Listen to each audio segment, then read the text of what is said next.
Hello, hello, hello. Welcome to the End Zone Enthusiasts. At the end of week one, this is our first wrap up of the year, guys. And wow, what a week. All right. So, real quick here, I wanted to let you guys know. First of all, we had 60 people view our first two videos. Really humbling, really great. Thank you guys so much. There are a lot of people really wanted to check out our picks, which is great because this is part two of that.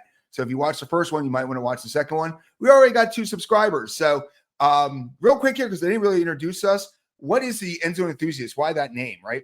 Well, I'm a coaster enthusiast. As you can tell here, I've got a lot of roller coaster stuff here. I got a Whopper from Hershey and all that kind of stuff here, Pantheon, Banshee, and all that. So I'm a coaster enthusiast, but I'm also an NFL enthusiast. So I kind of moved them both together, End Zone Enthusiast. So that's what the point of the name is. And every week, every video, I'm going to be showing you a different shirt. This is Waldameer over in Hershey, Pennsylvania. Very small park. Their number one coaster there is Ravine Flyer. But you're not here to talk about coasters. If you are, go to 125 Roller Coaster Challenge. That is our main page. We have 7,100 subscribers, 1.5 million views on that channel. This is more of a little pet project for me. I love the NFL. I love Tom Grassi. I love Brandon Perna.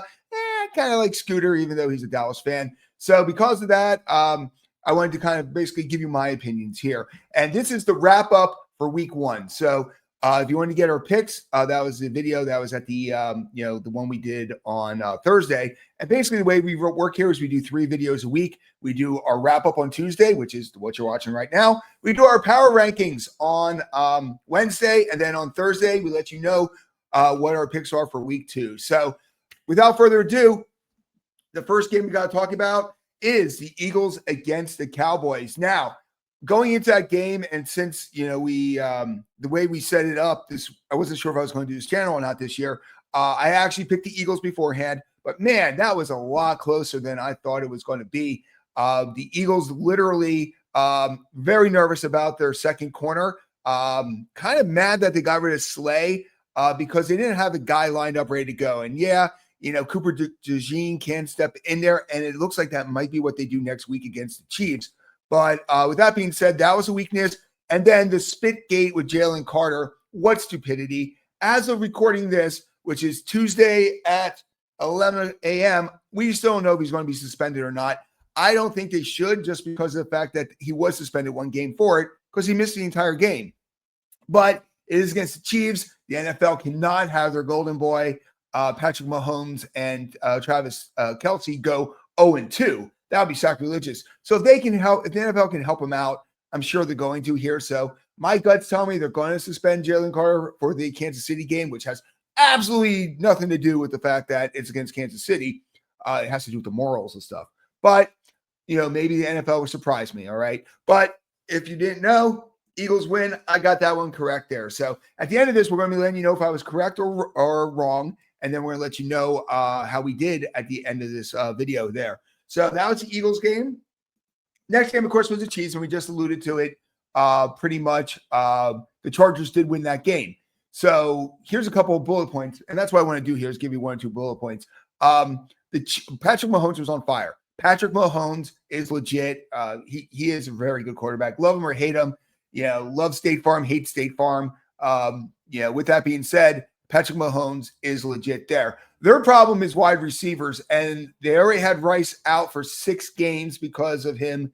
Double felony, I think it is. So, of course, if a felony gets 6 games, I'm pretty sure spitting should get 1, right? But Worthy went out, and it was basically he ran into Kelce. Kelce must be built like a brick, what, because Worthy, it's looking like right now might be out 3-4 games, possibly the year, possibly 1 game. It all depends on how it is. He dislocated his shoulder. But that being said, a lot of people talk about how the Chiefs lost it. Let's talk about how the Chargers won this. A couple games this week when people lost because they played not to lose instead of playing to win. And I love the fact that Harbaugh, and my thoughts on Harbaugh, I'm not a fan of him there, but the way that he did not just kill the timeouts and kneel on the ball and then give Patrick Mahomes a chance to win at the end, he literally got aggressive. He threw on first down when 99% of the people would have ran on that one. He had Herbert run for that first down to lock up the game. They played aggressive, and it paid off. But the reality is I had the Chiefs winning that game, so I was wrong. So that right now, going into Sunday, it was pretty much on 1-1. But a lot of people had the Chiefs winning that game because they did win 7 in a row, I think, before that. All right, so let's talk about the Sunday games, and each one of them gets a title. This one is the battle for the South. It was the Tampa Bay Buccaneers against the Atlanta Falcons. Bullet points real quick. Penix played really well. I was really impressed with Penix. I was surprised that Atlanta went away from the running attack because it's really hard to beat Bijan. He is just a load like Derrick Henry or Saquon Barkley. So the fact that they kind of went away from it kind of shocked me. But the reality was, Penix definitely played better. I can see why they're going with Penix instead of Cousins. On the Tampa Bay side there, they were down a lot of people. Godwin's not coming back until week 5, maybe 6. But everybody questioned, why would you pick a wide receiver with your first pick when you have Evans and Godwin? Well, now we know the answer. This guy was on fire. Buze, I believe it is. I'm not 100% sure on how to pronounce his name, but the guy is fantastic. He is going to complement Evans perfectly until Godwin gets back. And then you're going to have that triple-headed attack there, kind of like with Dotson, with the Eagles kind of stepping up there when they were shutting down the Smith and A.J. Brown. That's going to be the same thing here. Bucky didn't have a great game. I expected him to have a better game there, but basically what ended up happening was the defense stood up at the end. Tampa Bay wins that game, and you know what? I was correct. Tampa Bay won the game, and they deserved to win that game. Last year, they lost 2 really close ones to Atlanta. So for them being down that offensive lineman, for them not having Godwin, for them, figuring things out there, Baker bakes, baby. Baker bakes, and it was definitely evident in this game. So I'm 2-1 right now, going into the battle for Ohio. And let's just admit it, this game was a lot closer than we thought. And it would have had a different outcome if the Browns had a kicker. 4 points left on the board, a field goal and an extra point, and the Bengals won by 1. So you do the math. Now, on the Bengals front there, they were shut down. The defense of the Browns, I think, is really legit. We all know about, Miles and stuff like that. He's going to be going after that quarterback. He almost had 3 sacks in a row, Joe Burrow. Everybody talks about how bad the defense was with the Bengals last year. Their offensive line was not that great either. The quick release of Burrow, Joe Burrow, definitely helps out the stat bar. But yet again, you had 2 forces going there. You had the Browns that were not supposed to be good, their defense being fantastic. Flacco played a really solid game. They would have won if it wasn't for the kicker. And then you had the Bengals, who historically have gotten off to really slow starts. So the Bengals, got that monkey off their back. But really, I wouldn't be surprised if there's a new kicker in Cleveland at the end of this. But who did I pick? I did pick the Kitty Cats, and it was really close to the Kitty Cats. So the fact that I picked it just shows you how much I don't believe in Cleveland. But I'll be honest with you, I don't think Cleveland's going to be a pushover. I don't think they're the worst team in the league, especially with Flacco as their quarterback there. All that controversy they had during preseason, oh my God, Shedeur Sanders, oh my God, what's going on with Kenny Pickett, really doesn't matter because the whole time we all knew Flacco was going to be the quarterback, and he is a solid, legit quarterback. They're going to be dangerous in this division. They're going to be dangerous this year. That defense is going to be killer, literally. I mean, they almost buried Burrow. Keep an eye out for the Browns. Now, this one is the next game, the Who Cares Bowl. This is Miami against the Colts. And going into this, nobody really cared about this, unless you're a Miami Dolphin fan and a Colts fan, because going into it, Daniel Jones, all right, he beat out Richardson. A lot of people were questioning that. Hey, you got to give Richardson a shot to see if he's legit. Daniel Jones is not the answer. Daniel Jones is not the answer. Hey, guys, guess what's not the answer? Daniel Jones. Meanwhile, you had Miami where people were like, you know what? It's going to be a bad year for Miami, but they still got that talented offense, and they'll be middle of the road and stuff like that. Well, how wrong were we? Daniel Jones did not play a all-star game, but he did what he needed to do. He stayed in his zone. He didn't get too high and he didn't get too low. He did not make the mistakes. And people forget there's a lot of talent around him in Indianapolis. With the Giants, you had one guy, Neighbors. If they covered Neighbors, you had no running attack. You had nothing else to help you there. You had a horrible offensive line. Here, you got Jonathan Taylor, who is a fantastic running back who kind of gets lost in the shuffle when you talk about Saquon and Derrick Henry. But that next step down is Jonathan Taylor. He is a B plus, A minus, B kind of running back. And it showed there. It was great to have that compliment. Also, you got to remember, they got Pittman Jr. as a great wide receiver. And now you got the tight end from Penn State, baby. Woo, Penn State. Tyler is legit. So offensively, Indianapolis can compete with anyone. And then their defense has always been fairly solid. Now let's talk about the other side. What's going on with Miami? This incredible offense did nothing. Hill not showing up there. The only guy who did anything was Achane. And with that being said, I picked Miami. But guys, the Colts crushed this. The entire early window on Sunday was a lot of close games, except for this one. And they're calling him Indiana Jones. And you know what? I go with Indiana Jones. But this is my second one I got wrong. So right now, I am 3-2. So this could go either way right now with my picks. A little nervous there, right? So the next one is the Tampa Bay Offensive Coordinator Bowl. This is basically the Carolina Panthers against the Jacksonville Jaguars. Both of the coaches their careers were made by Baker Mayfield.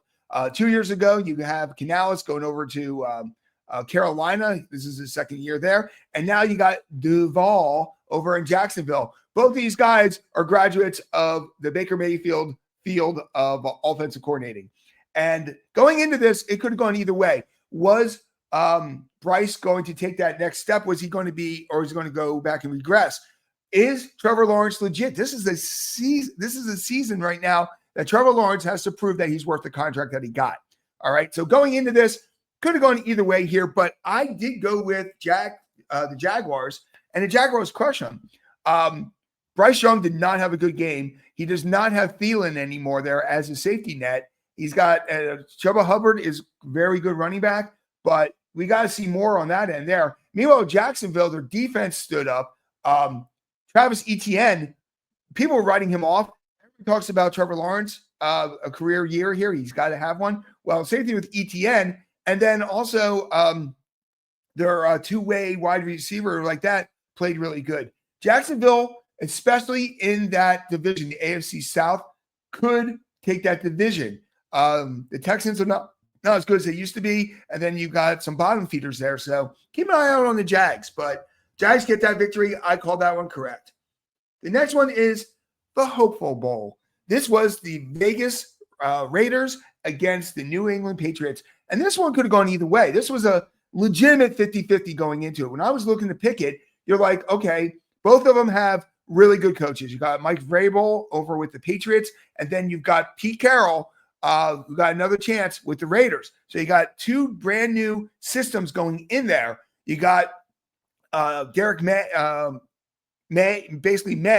on his second year, but they put a lot around him. They got Stephon Diggs. They got a decent running attack. And then on the other side there, Geno Smith followed Pete Carroll in from Seattle. And then, of course, you got Brock Bowers, but you also got Jacoby Myers, who people don't realize is a legit wide receiver one.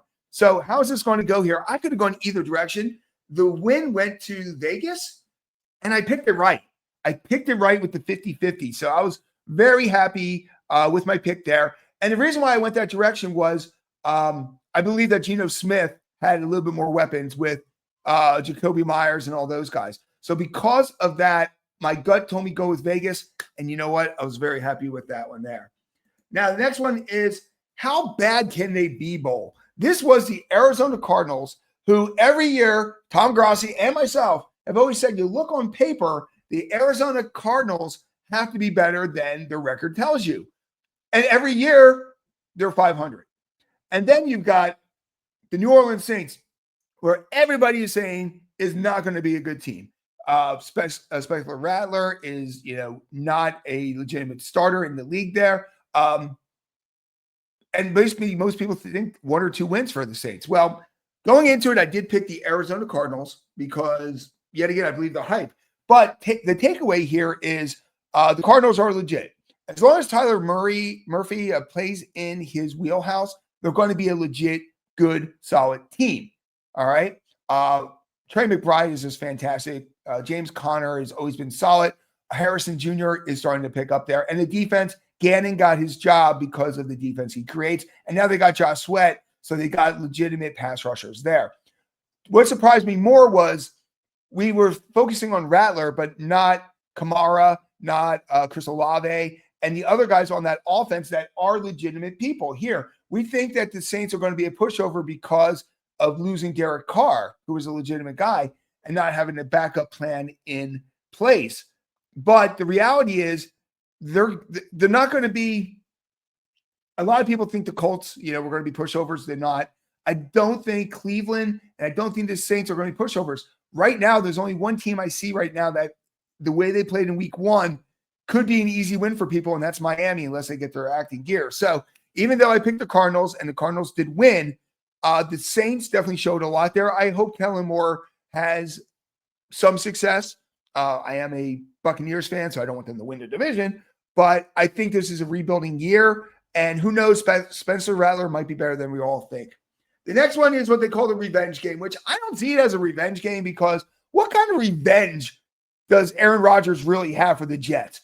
The Jets gave him everything he wanted. Devontae Adams, every wide receiver he wanted. He even gave the offensive coordinator with Hackett again, who couldn't really hack it as a coach. He got everything he wanted. So I don't know what the definition of revenge is when he comes from the Steelers and in particular Rodgers. But I could understand why the Jets, because the Jets put all their cards on Aaron Rodgers and it was blown up in their face.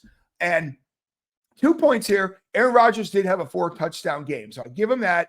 But he didn't look like the Rodgers of old. He did look like the Jets Rodgers. So I'm wondering in the future if there's not that whole "I'm going to get you" kind of mentality. Is Rodgers going to be able to keep that intensity there with the Steelers? Meanwhile, the Jets, yet again, Justin Fields has been last year. I see revenge on Justin Fields because he started the season as a starter because Russell Wilson was hurt. And he did good for those 3 or 4 games, 4 or 5 games.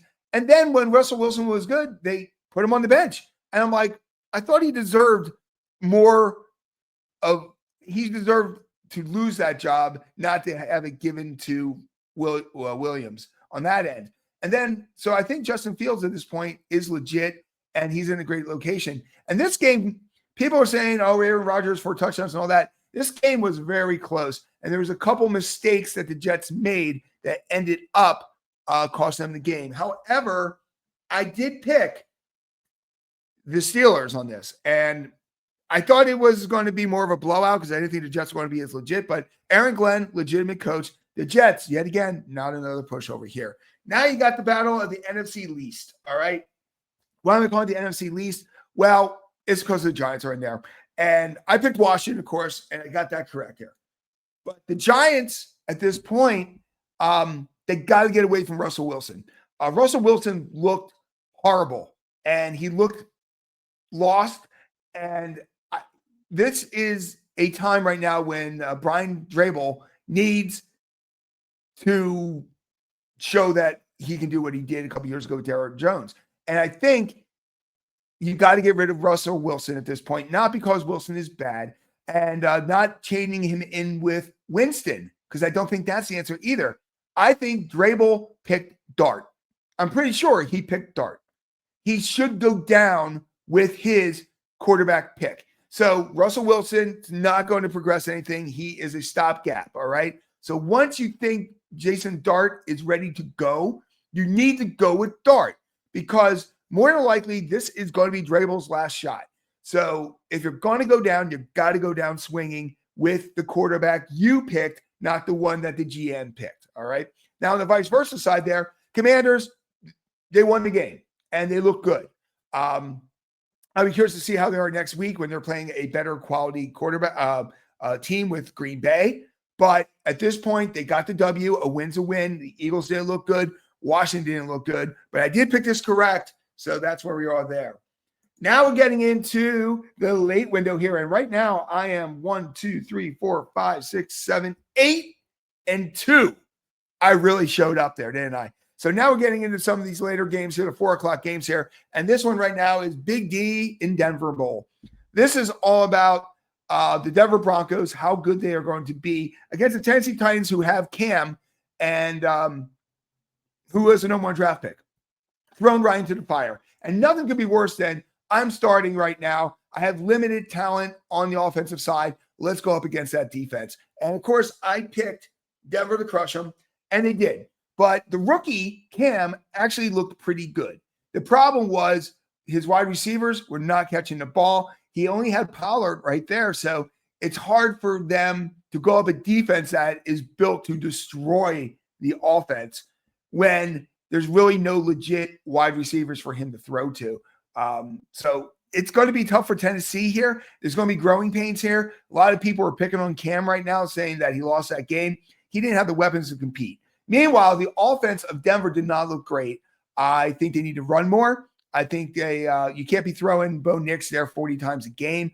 Sutton is a legitimate number one wide receiver there. Mims was doing well too, but legitimate. And then Evan Ingram, he might be hurt already, which it has been his MO the last couple of years. But all in all, Denver gets the win. I get the win. But Tennessee, you got to give this kid some help. The next one is the war of the NFC West, and it's the 49ers against Seattle. Now, I picked the 49ers in this, and I did get the victory. I might as well show that right now. But I put down this Niners survived. So Sam Darnold, he made a mistake at the end that cost him the game. That was his MO for years. So one game, not going to, crucify Seattle there. I do think they need to rely more on the running attack, not so much the passing attack when it comes there. My concern at this point is San Francisco started off again how they ended last year, which was injuries again. Kittle is out. It could be a week. It could be longer. We don't know yet. Brock Purdy has shown up on the injury list already here. So, and he got pummeled. Don't get me wrong. He got hit a lot. Surprisingly, CMC is still somewhat healthy there, even though he was 65% of the offense. This was a close game because it was a divisional game. San Francisco gets the win, but yet again, the injuries are already starting. You don't have Ayuk. Purdy is now hurt. It could be, I think he's just going to be maybe a week if he's out. He might come back this week there. But Kittle could be a long-term injury. We're going to find out on that. So yet again, I feel bad because he's getting beat up. The next one was a game that I wanted to see. And this was another 50-50 to me because you had the Lions who kept most of their players, but they lost both of their coordinators, going against the Packers who got that boost from Micah Parsons, but also have a legitimate number one now with Golden as their number one draft pick there and a good collection there. You still had Jacobs, the whole 9 yards there. Now, I thought this was going to be a 50-50 game. The reality is I picked Detroit because I thought that they've had the number of the Packers the last few years. I think they've won the last 2 years in Lambeau. They won 4 or 5 games in a row. I really thought that they were going to come in there. And man, was I wrong. The Green Bay Packers are scary. This is how they handled a team that won 14 games last year in their division. They beat them to a pulp. And that is a warning flag for, as an Eagles fan, maybe your competition's not Detroit and not the Rams. Maybe it's the Pack. The Pack have momentum. They got the talent and they got the confidence right now on both sides of the ball. We knew the offense was going to be solid. The defense pass rush. Micah didn't play. He played less than 50%, but just having him there and then having him come in at different times. He did get a sack, but having him come in at different times really just changes the complexity of the game. It is a game changer. He could be the Reggie White from years ago that ignites the Packers. I picked this wrong, but I'm more scared about what the Pack can do. The next one is Ouch My Bad Bowl. So what is this? This is the Houston Texans against the Rams. And basically I'm saying ouch my back because the whole thing going into this was Matthew Stafford's back. He is an older gentleman who has back problems. Is he going to be able to handle everything? Well, I picked it because I did say the Rams are dangerous, and I did get that correct. But to me, the bigger sign is the Texans just look bad. They look bad on offense. They look bad on defense. Will Anderson Jr. definitely bringing the pass rush there. It was close, but the reality is the Rams are going to be solid as long as Stafford's healthy. Devontae Adams got involved in the game. Very good on that end there. But all in all, the Texans may not be walking into that division like Buffalo probably will in the East. I think that they are vulnerable. I think that if Indianapolis plays the way they played there, if Jacksonville plays the way they played there, it could be a race where Houston is not going to walk into it there. So I did pick this correct, but hey, you know what? Worried about the Texans more than I was before. Next is the game of the year, guys. Seriously, how better can this be? And I'm going to admit to you, I watched the first half and then took a shower and turned on Grassi. I love listening to Grassi do his games. Tom Grassi, if you don't know, definitely check him out. The GOAT of NFL channels. Him and Perna, those guys do an amazing job. But listening to this game, I was like, it's 15 in the fourth quarter. What a comeback. And I went back and watched the highlights, but I did listen to it. I do listen to all the games, even last night's game with Miami. Monday night, I listened to the entire game on Grassi. But the reality is, never give up on a game. Second of all, it had to be the perfect storm for the Ravens to lose. And I'm not going to lie here. I picked the game correct because I am a Buffalo Bills fan. But what a game. Seriously, never give up when you have a guy like Josh Allen. The balls went the right way. The entire team stepped up there. Cook really kicked some ass on the running attack there. You got all these no-name wide receivers, but they show up. Kincaid, Dalton, I can't remember his name right now. The other a tight end, Shakir, all these guys, they stepped up there. The thing that makes me a little nervous is how Baltimore kind of fell apart there because you needed to fumble the ball with Derrick Henry for them to get that ball. You needed to give up these large passing chunks and the running attack. The Baltimore defense fell apart, but I'm not too worried about the Ravens the rest of the year because, yet again, we saw what they could do in that first half, and they are scary. And that's up against one of the top teams there. If they're going up against Cleveland, if they're going up against the Saints, if they're going up against the Steelers, I think they're just going to manhandle them there. But I did get that one correct, and that takes us into the Monday night game. Monday night melees. The reason why I call it that is after Sunday night's game, what are they going to do to compete, right? And Chicago basically played their best. We're going to do what the Ravens do. They were very dominant there until the fourth quarter. And then in the fourth quarter, JJ woke up and he realized, wait a second, I have Justin Jefferson. I have Hockenberg and all that. I've got, Aaron, I can't remember his name right now, the Bear Killer, Aaron, not Carter, but you know who he is, the running back with Green Bay and now with Minnesota. And they came back, and I actually did pick this victory. So I was a little nervous there. I thought we were going to lose, but you know what? They came back. Minnesota, like I said, going up against Green Bay, I think they're going to get the butt kicked. I'll be curious to see who wins between Detroit and Minnesota there. And Chicago, you're still a fourth place team there. So how did I do? Well, overall, guys, I did, 13-3. Week one is always a challenge to pick. And I got 13-3. 13 right out of 16 games. Guys, I'm patting myself on the back here. That's pretty darn good here. Now, will I be able to continue this? I'm off to a great start. I'm plus 10 going into week two. And I'm curious to see how that's going to go because there's a lot of 50-50s and last-minute ones. The Buffalo game and the Vikings game kind of went my way at the end, but we'll see how we do here. But thank you guys for watching. If you like what we do, make sure we subscribe. And tomorrow we are going to be dropping our power rankings, which are going to shift around a lot there because you do week one and you're kind of like, oh, okay, this is how I think it's going to be. There's some teams that are shooting up. There's some teams that are shooting way down. And then on Thursday, we're going to drop week two predictions. And guys, 13-3, maybe listen to me. Maybe I know a little bit there, but thank you guys for watching. And like I always say, fly, Eagles, fly. Baker's got to bake. And Buffalo, just keep doing what you're doing.